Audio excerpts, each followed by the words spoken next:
네, 소개받은 이재준이라고 합니다. 아주 흥미로운 프로그램에 초대해 주셔서 너무 감사하고, 제가 오늘 여러분들과 함께 생각해 볼 거리는 사실은 인간과 인공지능 사이의 관계, 저는 비인간이라고 얘기하는데, 인간과 비인간 사이의 관계에서 예술이 어떤 기능을 하는가에 대해서 조금 말씀드리려고 합니다. 박평준 교수님께서는 직접 작업하신 내용을 보여주셨는데, 저는 아마도 철학적인 얘기를 좀 개념적인 얘기를 해야 될 것 같습니다. 그리고 아주 흥미로운 홀바인의 그 그림을 보여주셨는데, 그냥 보여주신 김에 잠깐 말씀드리면, 사실 제가 말씀드리려고 하는 그 요지가 거기에 담겨 있지 않을까라는 생각을 하게 됩니다. 홀바인의 그 이렇게 해골 모양의 그 거울 이미지가 있는데, 그건 이제 메멘토 모리라고, 인간의 죽음을 기억하라, 뭐 이런 메시지를 담고 있습니다. 근데 인간이 살아있는데 죽음을 대면할 때 기분이 어떨까요? 언캐니할 겁니다. 사실 그래서 제가 아까 박병정 교수님 그 작업하신 내용, 그 이미지를 보면서 꿈에 나타나면 어떨까, 얼마나 좋을까, 약간 그 생각도 했습니다. 오늘 그래서 그런 주제로 조금 말씀드릴까 합니다. 첫 번째는 예술, 창의성, 기계의 창의성. 인공지능이 창작을 할 수 있을까? 사실 그게 많은 분들이 궁금해하시는 거잖아요. 오늘 아침에도 제가 그 학교에 출근하다가 뉴스를 들었는데, 인공지능이 거짓말을 한다. 그 거짓말을 어떻게 이해하고 어떻게 받아들여야 하느냐, 얘를 혼내줘야 되냐, 뭐 이런 식의 얘기들을 하던데, 제가 그 얘기를 듣고서 굉장히 많이 웃었습니다. 사실은 인공지능이 거짓말을 할 이유를 찾지 못하겠습니다, 저는. 그리고 또 한 가지는 인공지능이 창작을 해야 될 이유를 찾지 못하겠습니다. 그리고 또 한 가지는 아까 박병준 교수님 이미지에서 사실은 그 오류 이미지는 우리가 평소에 보지 못하는 그런 이미지일 겁니다. 왜냐하면 다 필터링이 될 게 뻔하니까요. 기술이라는 게 그런 것 같습니다. 그런데 도대체 그럼에도 불구하고 기계가 혹은 인공지능이 창작을 할 수 있다면 그런 어떤 측면에서 그럴까에 대해서 한번 말씀드려 볼까 합니다. 예술과 창의성이라는 주제는 소위 말하면 이머징 테크놀로지, 소위 말하면 최첨단의 새로운 과학 기술들이 언제나 갖고 싶어하는 능력입니다. 창의성. 왜냐하면 경쟁을 해야 되잖아요. 과학기술은 새로운 것들을 위해서 경쟁을 하는데, 그 새로움이라는 것들은 창의성이라는 말로 인간 사회에서는 이미 통용되고 있습니다. 그리고 창의성이라는 것을 생각해 보면 상식적으로 창의성의 영역에서 가장 위력을 발휘하고 많은 것을 해냈던 영역은 결국은 예술일 것 같다는 생각들을 하게 됩니다. 그럼 예술이란 무엇일까요? 예술을 알면 창의성을 우리도 이해할 수 있지 않을까요? 이게 지금 루브르 박물관의 뮤지엄에 있는 모나리자입니다. 예술이라면 이 정도 돼야 되지 않을까 생각합니다. 언제나 가도 이렇습니다. 개장하자마자 모나리자 그림 앞에서 다들 사진을 찍고, 그럼 모나리자가 정말 인간들에게 굉장히 정말 뛰어난 예술이라면 예술이란 무엇일까? 뭐 예를 들어서 다빈치 같은 경우는 16세기의 그림인데, 다빈치 같으면 뭐 스푸마토 기법이라고 해서 새로운 기법을 만들어서 눈을 이렇게 좀 자연스럽게 그린다거나, 아니면 과거에는 그리지 않았던 저 뒤에 배경, 아시는 분들은 아시겠지만 과거에는 저렇게 배경을 그리지 않았습니다. 자연 배경을 그렸는데, 이것도 굉장히 중요한 미술사적인 업적이기도 합니다. 그리고 모나리자가 누구냐, 그래서 모나리자가 위대한 인물이냐, 아니면 어떤 귀족이 부인이냐, 이런저런 얘기를 하게 되고, 그러면 예술이 정말 갖춰야 될 필요 충분 조건이 뭐냐라고 생각하게 될 겁니다. 여기서 아까 원근법이 뒤에 실현되고 있습니다. 뒤에 자연 배경에. 그 다음에 스푸마토 기법, 잘 보시면 이게 굉장히 비례가 맞는 그림입니다. 거의 황금비에 가까운 정도의 이 삼각구도법으로 그려진 그림인데, 그러면 그게 예술을 결정짓는 필요 충분 조건일까? 라고 생각하게 되는 거죠. 많은 분들이 그렇게 생각했습니다. 그리고 수백 년 동안 그렇게 생각했습니다. 그래서 새로운 예술이란 필요 없고 저런 원리를 따라 창작을 하면 그게 예술이다 라고 생각했던 겁니다.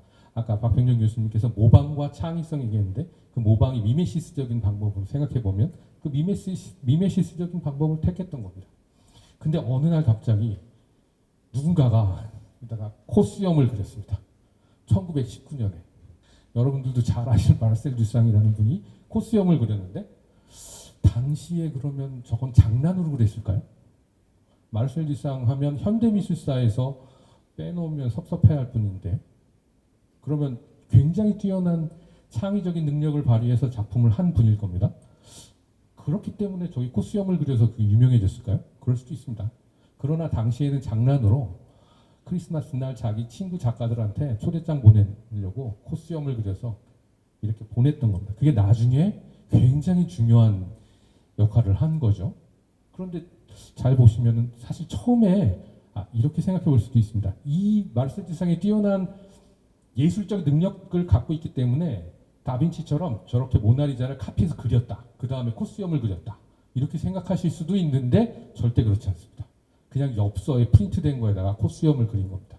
그리고 그게 마르셀 듀상이 굉장히 성공한 다음에 1919년에 이걸 처음 만들었는데 60년대 작품으로 해서 판매가 됐습니다. 굉장히 비싼 값이에요.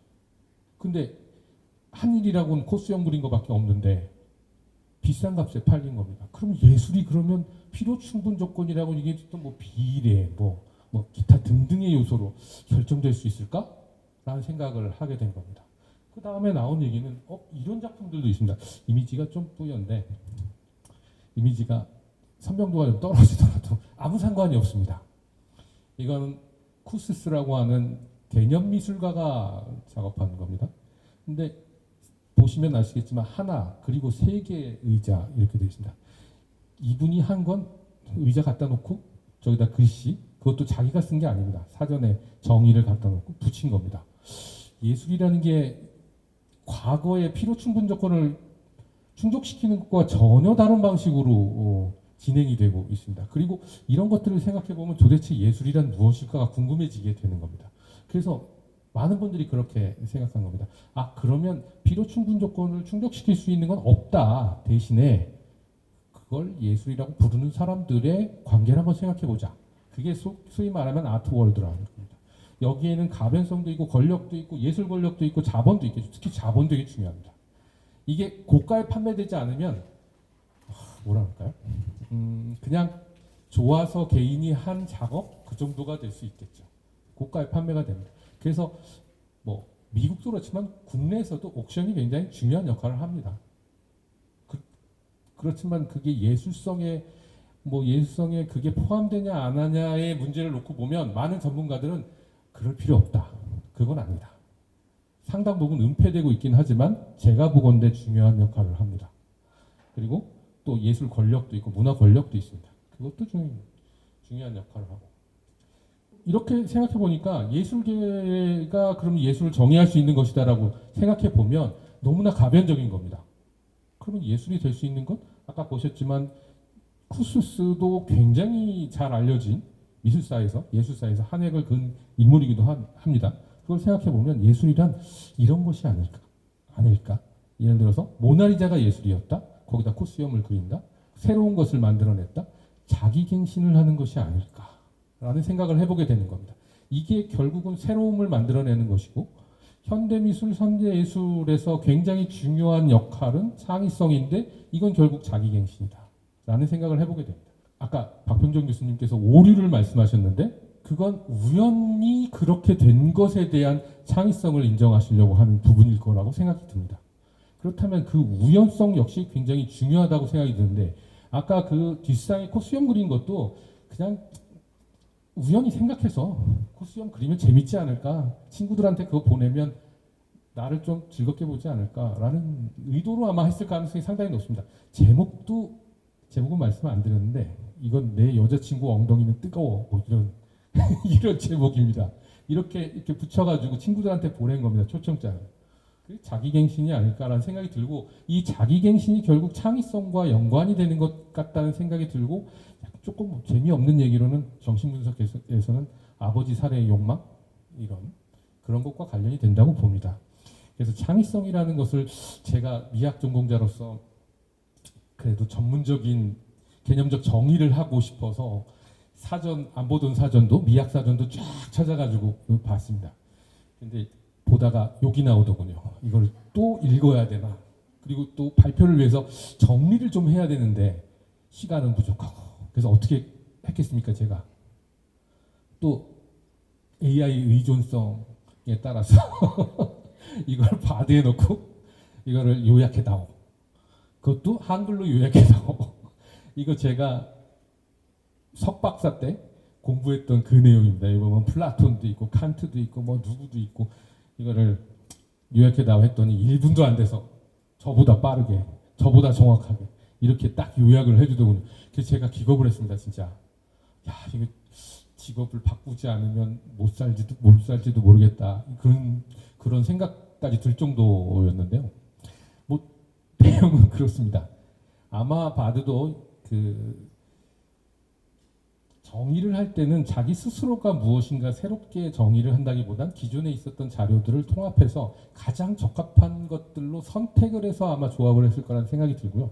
그렇게 해서 정리한 내용은 대체로 여러분들도 아시다시피 이런 겁니다. 새로운 것을 생각해내고 새로운 해결책을 찾고 새로운 것을 창조하는 능력이 창의성이다. 근데 새로운 것을 창조하는 능력이 창의성이라는 건 정의를 잘못한 거죠. 그죠? 이렇게 정의하면은 교수님한테 혼납니다. 그러나 어쨌든 새로운 것을 생각해내는 능력이 그거고 이게 어디에 도움이 되느냐는 뭐 플라톤, 아리스토텔레스, 칸트, 크로체, 뭐 콜링우드 뭐 이런 재미없는 분들의 얘기 건너서 다양한 개념들은 창의성이 무엇인지에 대한 우리의 이해를 넓혀준다. 창의성은 단일한 개념이 아니라 다양한 요소들이 복합적으로 작용한 결과물이다. 이렇게 얘기를 하고 다 좋은 얘기다. 나도 늘 생각하고 있었던 것이니 나도 인정한다. 그리고 넘어갔습니다. 그래서 제가 이걸 또 다시 전문가로서 정리를 해봤습니다. 창의성은 새로운 것을 생각해내고 새로운 해결책을 찾고 새로운 것을 창조하는 능력이다. 아까 그 보여드렸던 칸트니 무슨 크로체니 뭐 이런 분들이 생각한 거하고 똑같습니다. 그리고 또 제가 생각하기에 예술, 현대 예술 그리고 죄송합니다만 예술의 장르가 굉장히 많잖아요. 그 중에 그냥 조형 예술만 샘플로 말씀드리는 겁니다. 자기갱신의 예술이 창의성과 관련된다. 그런 거죠. 그리고 또 인공지능도 저한테 이런 얘기를 해주던데 창의성은 우리 삶을 더 풍요롭게 만들 수 있는 능력이다. 분명히 그런 것 같습니다. 이 신자유주의 사회에서 창의성만큼 돈 되는 능력도 없을 거라는 생각이 듭니다. 이렇게 삶을 풍요롭게 해준다. 그리고 창의성은 타고난 능력이 아니라 배울 수 있는 능력이다. 이런 얘기를 해주니까 제가 기분이 너무 좋았습니다. 뭐 다들 아시다시피 다빈치는 타고난 능력이다. 뭐 이렇게 알고 계시잖아요. 근데 저는 조금 생각이 다릅니다. 제가 그 학생들하고 강의를 할 때 다빈치를 어떻게 해석하냐면 이분은 사업가다. 엄청난 책임감을 갖고 있는 사업가다. 왜냐하면 당시에 공방이라는 것을 운영하고 예술가라는 의미가 없었습니다. 공방을 운영하고 자기가 장인으로서 공방에 있는 도제들이 수십 명인데 이들 다 먹여 살려야 되는 겁니다. 그러려면 어떻게 해야 하냐면 당시에 경쟁하고 있는 경쟁자들과 경쟁을 엄청나게 해야 되고 자기와 차별화될 수 있는 요소가 무엇일까? 엄청나게 노력을 해서 찾아낸 것들이 그런 것이 아니었을까라는 생각을 하게 됩니다. 그래서 배울 수 있는 능력이다. 가르쳤겠죠. 그래서 학교를 만들었습니다. 예술학교. 그때부터. 그래서 이런 것들을 생각해 보면 여러분들도 다 아시다시피 예술을 따라하면 창의성을 배울 수 있겠구나 라는 생각을 하게 됩니다. 그래서 안 가던 갤러리에도 가고 뮤지엄에도 가고 뭐 뮤지컬도 보러 가고 그리고 딱 앉아 있는데 보고 나서 나는 창의적이 됐을까 생각해 보면 글쎄요. 이런 창의성의 정의와 예술에 대한 정의를 통해서 기계는 창작을 할 수 있을까 혹은 창의성을 가질 수 있을까 생각하게 보게 됩니다. 많은 분들이 의견을 이렇게 분분할 것 같습니다. 의견이 어떤 분들은 창의성을 가질 수 있다, 창작할 수 있다. 어떤 분들은 안 된다, 모방이다 그렇게 생각하실 수도 있는데 저는 가능하다고 생각합니다. 왜냐하면 예술이 그런 것들을 지금까지 보여줬기 때문에 이런 것들을 만약에 시뮬레이션 할 수 있으면 창작이 가능하다. 왜냐하면 인간도 이렇게 하는데 왜 기계라고 못하겠습니까?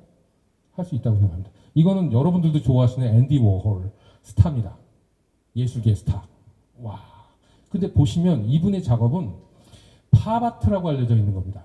팝아트의 특징은 매스가 특징이고 매스 컬처의 특징은 반복, 그 다음에 직접 창의하는 것보다 저렴한 가격에 소비할 수 있는 형태들.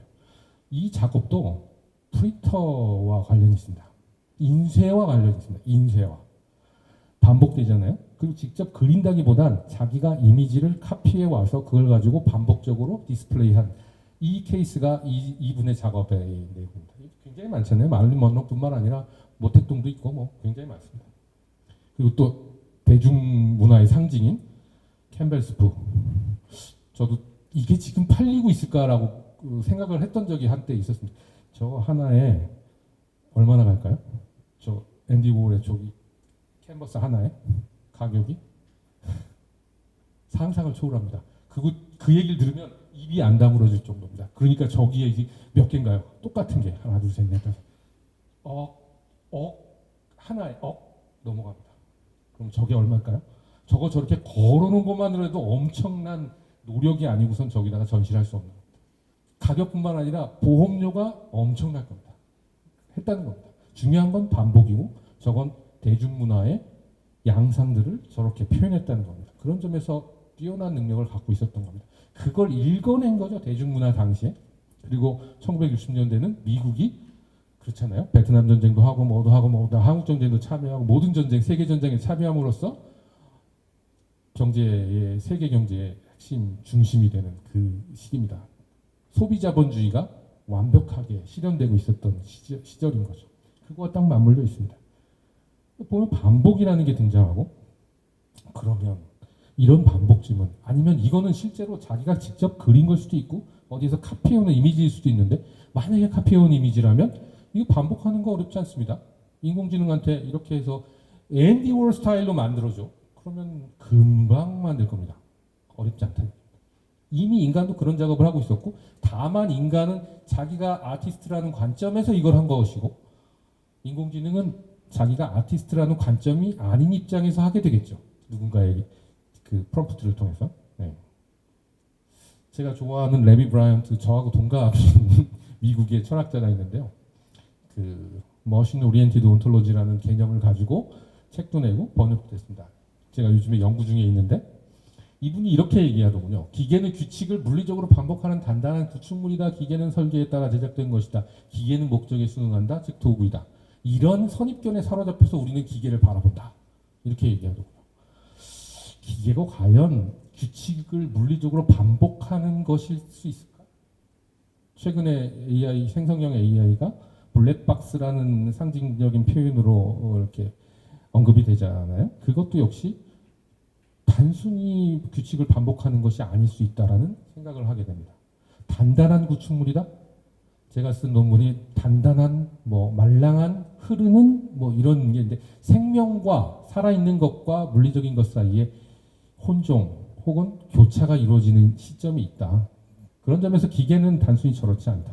그러나 어쨌든 규칙을 반복한다는 것은 우리가 갖고 있는 상식이고 인간주의적 관점이다 라고 생각해 보면 아까 앤디 워홀이 사용했던 그 인쇄기계가 이런 형태입니다. 왼쪽 아래에 있는 게 1800년대 프린터고요.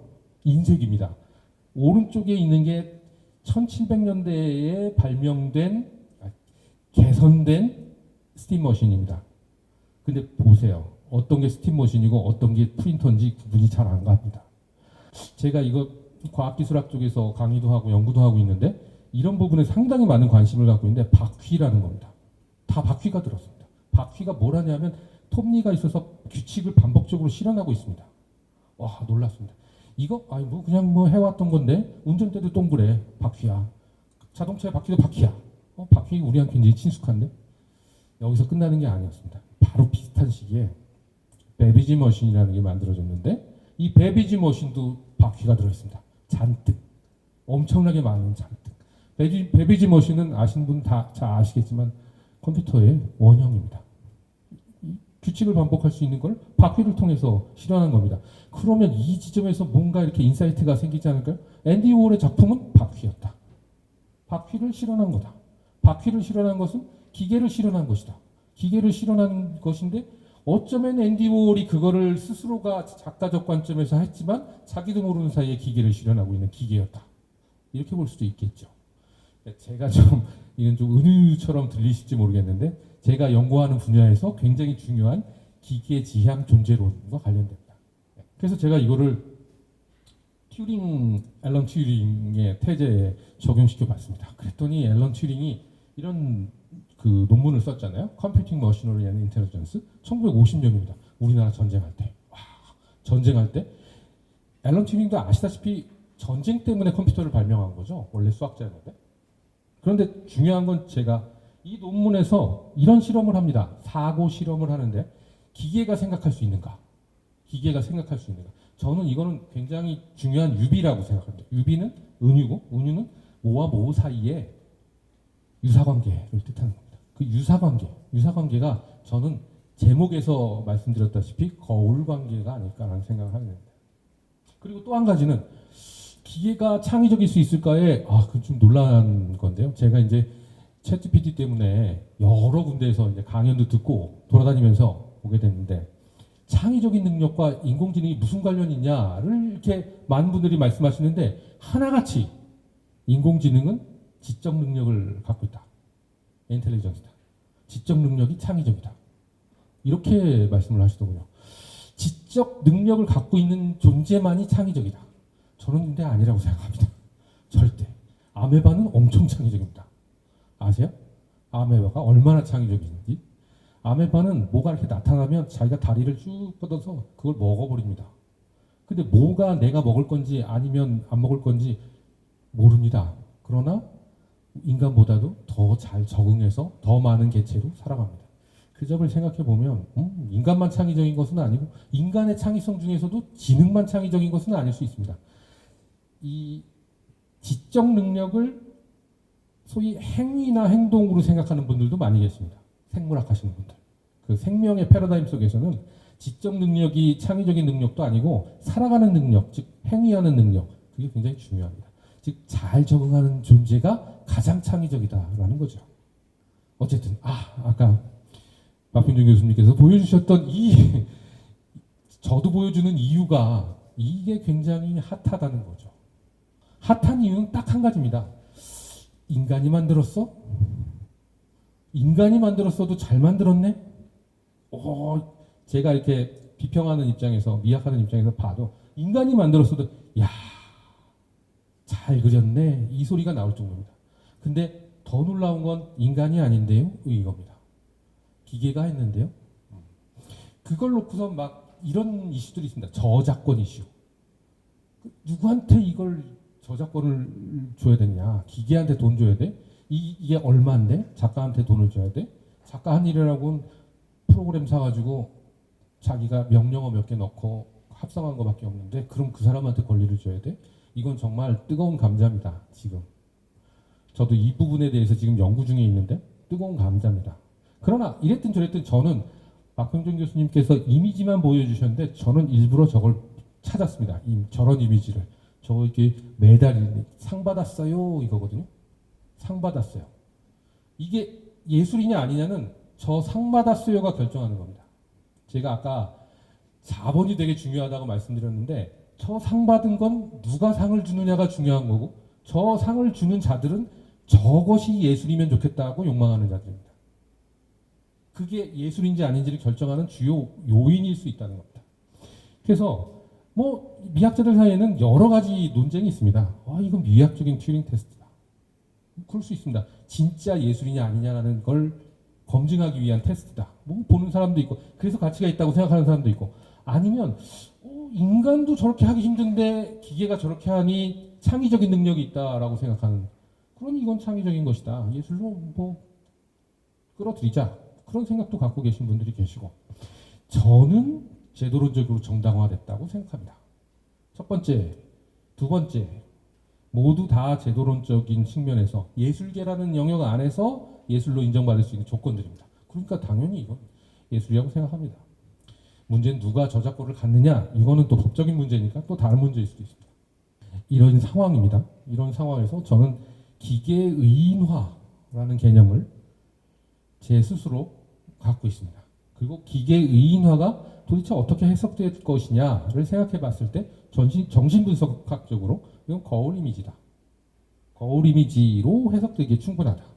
그리고 만일 예술작품이 창의성을 목표로 한다면 이 거울 이미지를 항상 깨는 작업들이지 않을까.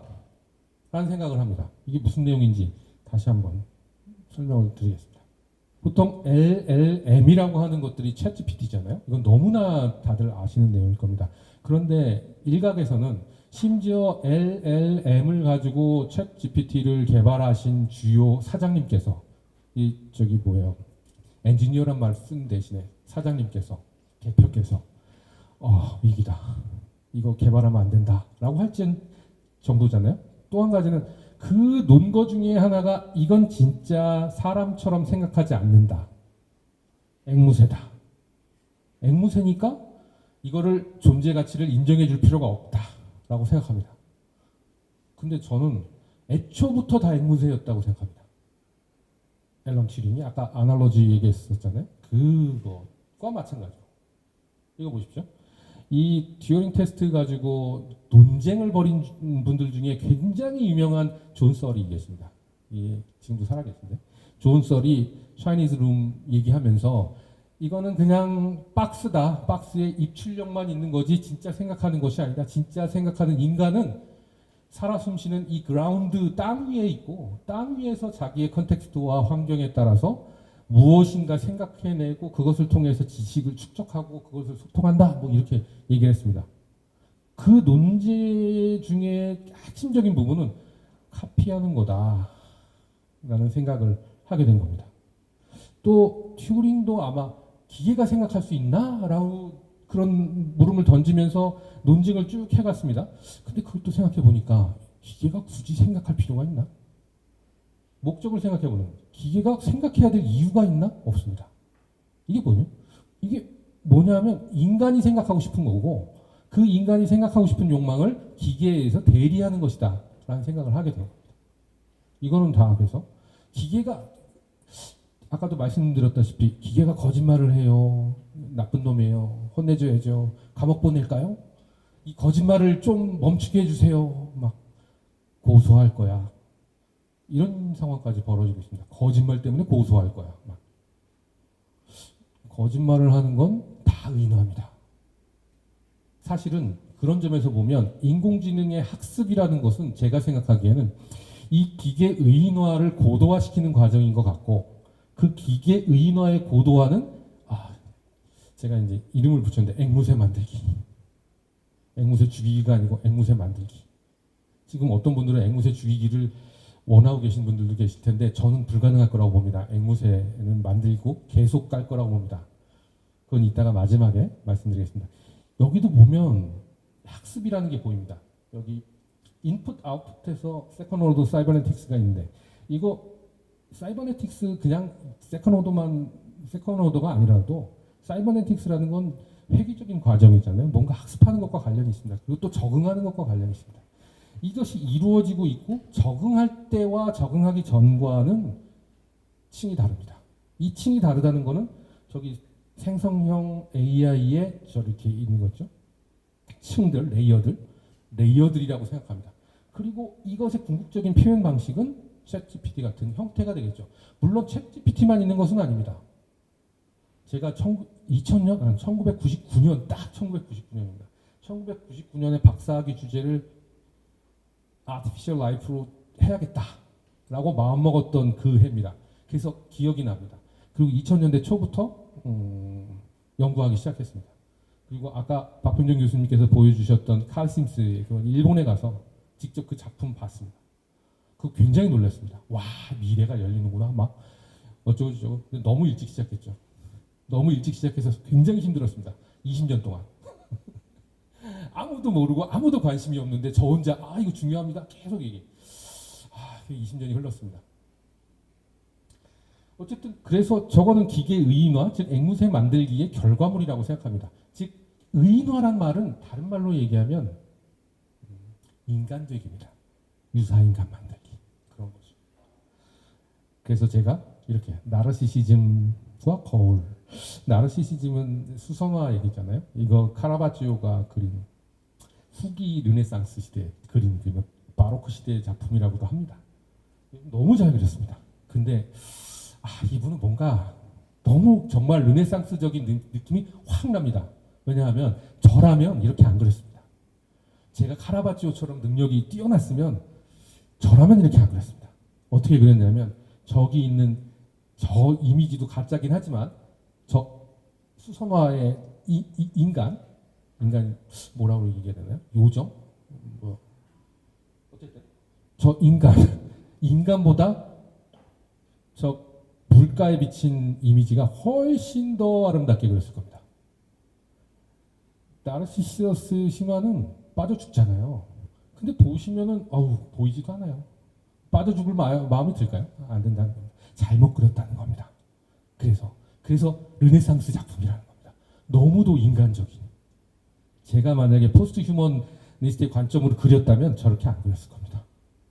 어쨌거나 지금 그 정신분석학에서 뭐 길게 설명할 수 있는 상황은 아니어서 자아가 있고 자기 셀프 아이디얼이 있고 또 저런 셀프 아이디얼은 누가 만드냐 하면 어머니, 아버지, 사회가 만들어줍니다.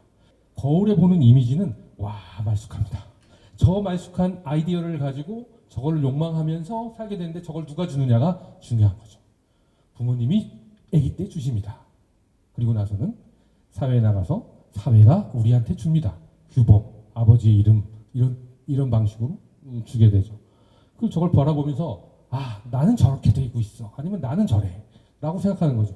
근데 제가 학생들한테도 이런 말을 하는데 만약에 당신들이 거울이 없다면 당신을 본 적이 있을까요? 여러분들도 한번 생각해 보십시오. 거울 없이 얼굴을 본 적이 한 번도 없을 겁니다. 즉, 그 말은 거울을 배제할 수 없다는 겁니다. 저는 저 거울이 AI 패러시라고 생각합니다. 계속 그렇게 만들고 있는 거죠. 아까 박병정 교수님께서 보여줬던 그 에러를 극복하고 에러를 필터링하면서 점점 더 다가가려고 하는 건 앵무새일 텐데 저 앵무새는 사실은 진짜 앵무새가 아니라 아이디어란 인간이겠죠. 그걸 향해 가고 있다고 생각합니다. 좀 어려운데. 근데 중요한 거는 이게 조금 전에도 말씀드렸다시피 오류를 제거하라, 필터링하라 이렇게 얘기를 합니다. 도대체 그게 뭔데? 첫 번째 에고가 있고 아이디얼 에고가 있고 에고 아이디얼이 있습니다. 이거는 그냥 설명을 넘어가겠습니다. 어쨌든 거울들입니다. 거울들. 그리고 제일 마지막에 거울은 무서운 거울입니다. 그건 락강이 상징계라고 얘기했던 그런 걸 텐데 즉 규범, 사회적인 욕망의 대상 막 이런 겁니다. 그걸 AI로 대체한다면 근데 중요한 거는 이게 필터링을 거쳐서 오류를 계속 수정한다는 겁니다. 그러면 어떻게 될까요? AI는 AI로 남을까요? AI는 AI로 남을 것 같고 인간은 인간으로 남을 것 같습니다. 다만 정말 중요한 거는 흔적들을 계속 자기에 이렇게 체화시킨 겁니다. 인간은 AI의 흔적을, AI는 인간의 흔적을 이러면서 계속 이것들이 리커시브하게 과정을 거쳐서 무엇이 될까가 궁금한 겁니다. 근데 여기에 정말 문제가 하나 생기는데 두려움이 생기는 지점이 있습니다.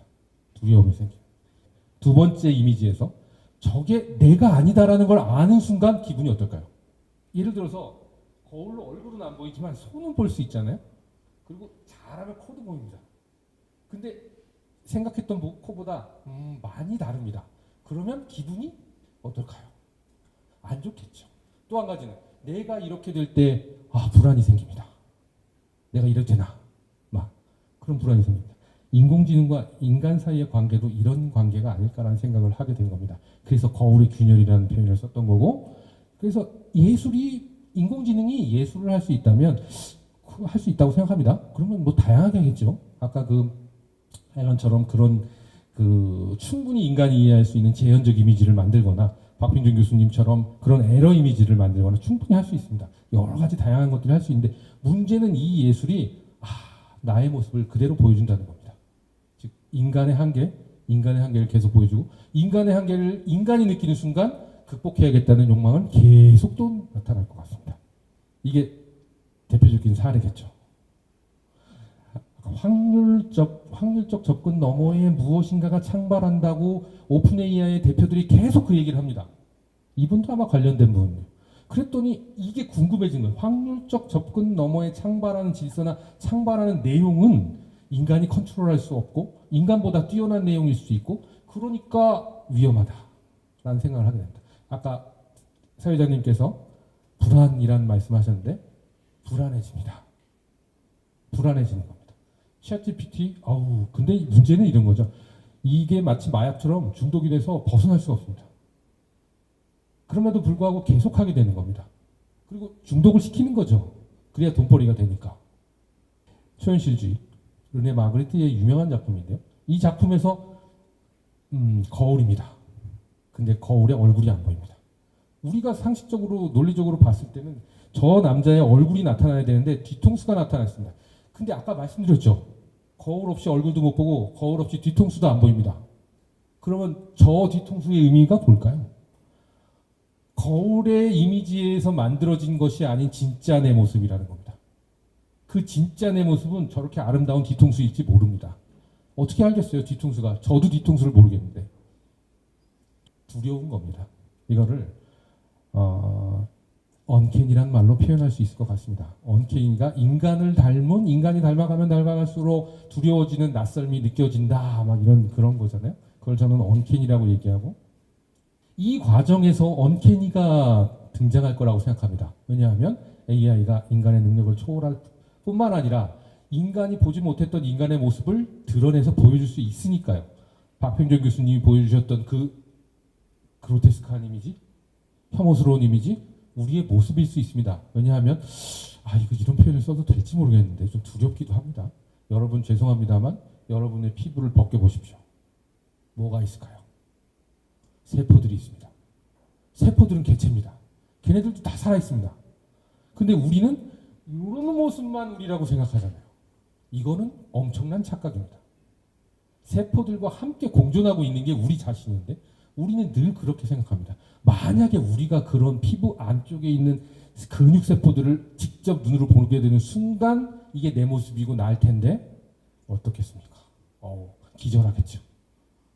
그런 상황이 계속 폭로되고 있는 것이 아닐까, 인공지능에게서. 그런데 그걸 폭로하고 있는 그 대표적인 장본인들이 창의성을 실험하고 있는 예술가들, 또 인공지능을 가지고 창의적인 표현을 하고 있는 박평준 교수님 같은 분들. 두렵습니다. 이게 제가 요즘에 그 개념화를 하려고 하는 포스트 휴먼 언캔이라는 개념인데, 아까 말씀드렸다시피 그 순환적인 과정을 계속 반복하고 있습니다. 그 반복 속에서는 늘 두렵습니다. 로봇입니다. 인공지능 로봇입니다. 에이다라고 하는.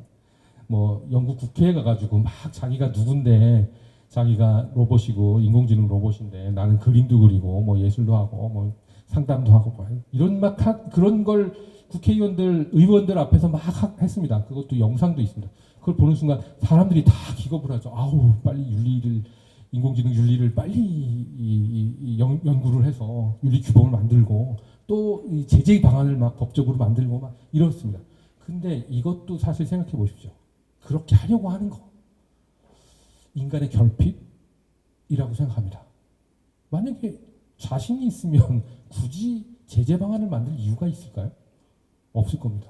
근데 제재 방안을 만들 수밖에 없는 것이면서 불구하고 또 역시 마찬가지로 아까 그 리커시브한 순환들이 계속 이루어지기 때문에 반복되는 과정일 거라고 생각합니다. 그러나 임계점에 도달하는 지점도 있을 거라고 생각합니다. 즉 도저히 인간이 어떻게 할 수 없는 지점이 눈앞에 펼쳐지고 있는 거라는 생각이, 과거에 제가 2000년 초에 그 아티피셜 라이프 인공지능의 한 분야입니다. 그걸 연구할 때만 해도 미래에 이런 수도 있겠다라고 생각했지만 지금은 정말 임계점에 도달해서 두렵습니다. 저도. 네. 아까 여기 오기 전에 점심시간 다른 교수님들하고 막 이런저런 얘기하다가 밥 먹고 이 얘기도 좀 했었는데 다들 두렵다. 어떤 분은 되게 신기하다. 저는 두렵습니다. 그러나 불가피한 것 같습니다. 왜냐하면 왜 그럴까요? 먹고 살기 위해서 돈이 됩니다. 인공지능이. 엄청난 자본 투하가 있을 겁니다. 그리고 국가 간의 경쟁. 이것이 결국은 이 기술을 국가가 서포트하는 상황이 벌어질 가능성이 지금 현재로서는 큽니다. 그러니까 여기 이청호 교수님도 인공지능 윤리학회 이렇게 굉장히 중요한 역할을 하시죠. 그런 상황일 거라고 생각합니다. 미학을 하는 입장으로 봤을 때는 인공지능 예술에 대해서 불가피함을 말할 수밖에 없는 상황이고, 안 된다, 된다 이런 문제는 이미 우리 손에서 떠났다고 생각합니다. 다만 그러면 우리는 여기서 무엇을 이해해야 되느냐? 우리 인간 자신을 이해해야 되는 것이고, 또 하나 인공지능과의 상호작용 속에서, 즉 아까 순환적인 그런 반복 속에서 나에게 각인되거나 나의 흔적을 남기는 기계적인 특성들이 무엇인지를 이해하고, 또 그것이 우리가 인간적인 학습을 통해서 인공지능을 학습할 때 반복적으로 투하될 거라는 점도 이해하는 것이 굉장히 필요하지 않을까. 그리고 그 혁신적인 역할, 새로움의 역할을 예술들이 하고 있는 게 아닐까, 그렇게 생각합니다. 네, 제 발표는 여기서 마치겠습니다. 감사합니다.